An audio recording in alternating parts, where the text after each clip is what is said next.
Hello, guys. I am Shane Davis, 20-year comic book veteran here with the beautiful, lovely. Sometimes she has been known to make this here man a sandwich. Wife of mine, light of my life, Yanzi. Hi. Today is a day we are going over once again a big announcement has been heard, and we're going through it again. Frank Miller and Dan Didio, new independent startup. Let's get into it. So news had broke, I think about like a week or two ago. We did covered it here on this channel. Please hit like, subscribe, ring that bell for notifications. Why don't you? And we talked about this rumor. It was kind of more of an announcement, but not official, of Frank Miller and Dan Didio doing a publishing co-op. Now, not a lot of details were there. It was kind of like more of like a convention announcement. So, but here's the official pay-to-play shill media announcement. Now, before we get into it, I do want to say I am a huge Frank Miller fan. I am have tons of his work, and I'm excited to hear that there are more comic books by Frank Miller. But I do see some pitfalls in this startup, in this company, and there's a real big looming question in all of this. I want you to keep asking yourself, why now? Why now at this point in time in Frank Miller's career? While you have your why now question, I have my why movie question. Look at where this news is classified. Yeah. It's classified under movie news. So let's keep that in mind as we look through this article. Frank Miller launches independent publishing company. New Sin City Ronin comics in the works. So this company is going to be called Frank Miller Presents. So that should tell you what the focus is of the company. Frank himself will be acting as the president and editor-in-chief. And his goal is to create and curate a line of comics to capture his distinctive visual style, while also working with a range of talents, from comics veterans to rising artists. So I first off, I don't like the name of the company, Frank Miller Presents, for a couple of reasons. One, it seems like the name of the company is supposed to surpass him. This seems like a legacy startup. It seems like this will be his name and go to other people. And that's okay. I mean, at me as a comic book artist, I want to leave creations of mine to my heirs. I mean, that's just what I want to do. And I can see this, and this kind of smells of that in a lot of ways. But the Frank Miller Presents also I don't like, because it's kind of a label that you can stick on any other comic book that has little to nothing to do with Frank Miller whatsoever. And I don't like that. I'll be honest, I don't like that. There had been talks at DC Comics when he was doing DK4, I guess it would have been, the Master Race, whatever it is. When he was doing that project at DC Comics, they were talking about just doing a line of books at DC Comics that would have been in that Frank Miller universe. They could just publish multiple books based off the characters, probably with other talent. What's interesting here is the common factor in both of these situations, which it sounds like the DC version isn't happening anymore, is Dan. So Dan was at DC when that was talked about, and now Dan's here. So obviously these two are trying to build something that could be a Frank Miller C legacy imprint, so to speak. My big thing is what I said at the beginning of the video, why now? Frank did Sin City, obviously, in the 90s. He could have easily done this then. He could have been, hell, maybe he could have been an Image founder. I don't know. But he could have definitely went to Image Comics. And even in the last 10 years, he could have, look at Mark Millar, right? Mark Millar has the Millerverse. Some of that had been at Marvel, but there was an imprint specifically built for that. And then Kick-Ass and so these things, they imprint, but it's the Millerverse. Why couldn't it be the Frank Millerverse? So why is he just now investing in a creator-owned line? And we'll get into that. Not only just create their own line though. So his focus for this publishing company, in his own words, is to cultivate a fellowship of artists and writers to mentor, collaborate, and push forward not only each other, but the art form as well. But I find that a bit contradictory, you see, because he says they want to capture Miller's distinctive visual style, which we know is most seen in Sin City. When people think of Frank Miller, they think of Sin City, that black and white art style. Right. And then you want to push each other forward and the art form as well, but you're going to be locked in that style. It's like... So there's a type of brand they're trying to sell here. And I will say, there's a 90% chance there's investors in this company for a couple of reasons. Frank did deals, from my understanding and hearing editors and people that worked with him very closely quote him, that he did deals with Dark Horse basically because he wanted a company out there to have an incentive to sell his books. You know, he could have always made self-published his own line of books or printed through Image or whatever, but he wanted somebody to have a stake and a percentage So they do a lot of the promoting and pushing and out there and, hitting the pavement saying, buy this book. Frank didn't want to do that, obviously.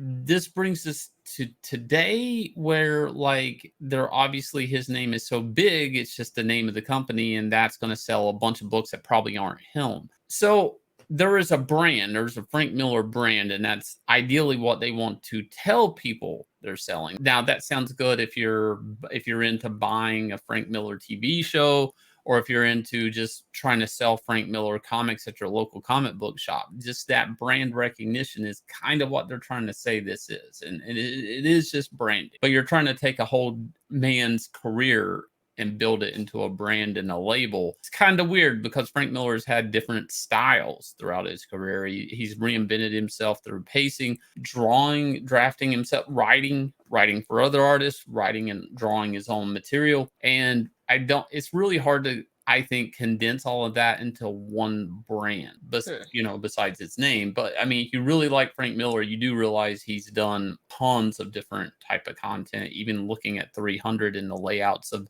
that page layout there and Holy Terror. He's constantly reinvented the wheel with comics, in my opinion.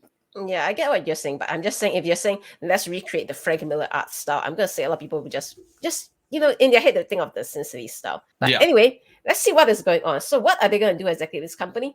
So first of all, they're gonna do Sin City with a Western tale set in the city's past, titled Sin City 1858. And there'll be a Ronin book too, which is a follow-up to the 6-issue miniseries that was published by DC in the 80s. And it will focus on a Ronin reincarnated in a bleak future. And then there are 2 more titles here, which is just the title itself, Pandora and Ancient Enemies. So that's it. That's what they are going to start soliciting, I guess. Now, they haven't actually given details of which ones Miller will be writing or drawing, or who are going to be the creative team.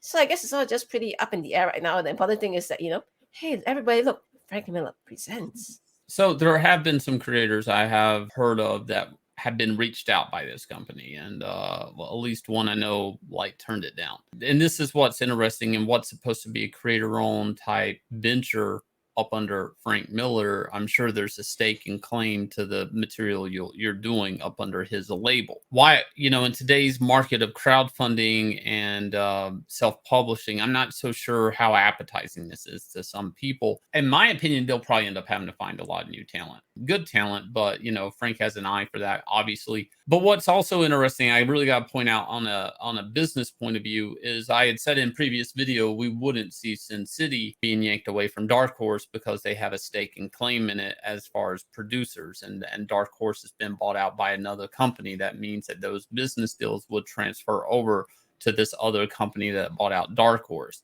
That maybe has a lot to do with why this is happening at this point in time. Obviously, there'll probably be a Sin City streaming TV show or something like that. There'll be something done with this stuff, a Hellboy show or something, because obviously somebody bought this up. Frank probably invested in Dark Horse and basically just saw it get sold off and flipped as a company. And I'm not so sure if that's not a motivator to build this company. Going back to the Sin City thing, he can make Sin City and he owns Sin City, but that material is locked there.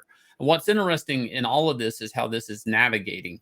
He's making a Sin City Western book. Now, that sounds really cool to me. I'd love to see Frank Miller do a Western book. But what's legally I'm looking at, it makes my ears tingle a little bit, is he's trying to ride the coattails of Sin City, but make something very unique with the name Sin City that somebody has to go there. So basically, he's kind of forced with some of these IPs that he has to do something. He can't do Sin City in the same year and setting it is, because somebody already has Sin City and they could just yank from it basically and change the name of the characters and pull from it. Like he would be developing source material for this other company. So instead, he's got to make a very unique type of Sin City. That way he gets his cake and eat it too. He still gets to use the name brand of Sin City, but make something very unique and recognizable that this company can't pull from it. And I'm kind of curious what the Ronin situation is going to be like, because I like that book a lot. But if it's all future setting and he puts a twist on it, that's a lot different than the original Ronin, which had a samurai angle to it and a future setting all in one. I'll be honest, I'm kind of critical of this part of the company. I think I would rather just see all new Frank Miller material rather than trying to ride the coattails of IP he's already developed that either has a deal somehow with Warner Brothers that he can't get back, or in the case of Dark Horse is tied up, Sin City tied up there. And again, this is interesting. Why is it happening now? I mean, I get that Dan's on the market and a company could snatch up and start up with Dan, but obviously this is being painted as a Frank Miller type thing. If I had to be critical of Frank Miller, I would say this should have been done like if Mark Millar could do it, why didn't Frank Miller do it? That's kind of where I'm at this. This seems like I don't want to say it's too little too late. I'm excited for the content of this company, but it just seems like it's really late in the game to do this.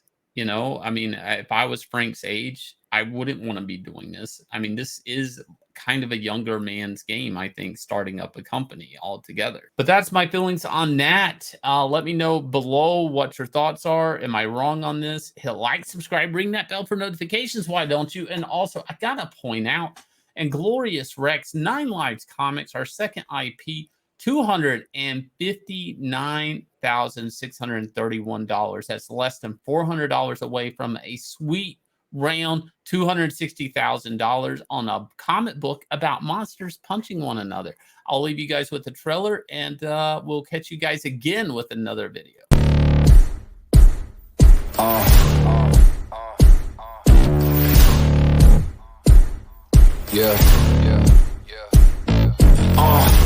Pardon me and my tone. You can't step to my throne. They ain't working like me. I did this on my own. You asking where we been, huh? I don't know where to begin, huh? All this dirt on my skin. I just came here to win. I'm more than a man, I'm a monster. Somebody call a pastor, doctor. I got a 6 cents for imposters, so now I'm coming for the whole roster. It's not a game, why you playing with me? You could double back, lose track, try and hang with me. It must be in my veins, something you can't tame, cause I break the game. Can't control me. I got the power, I got the key.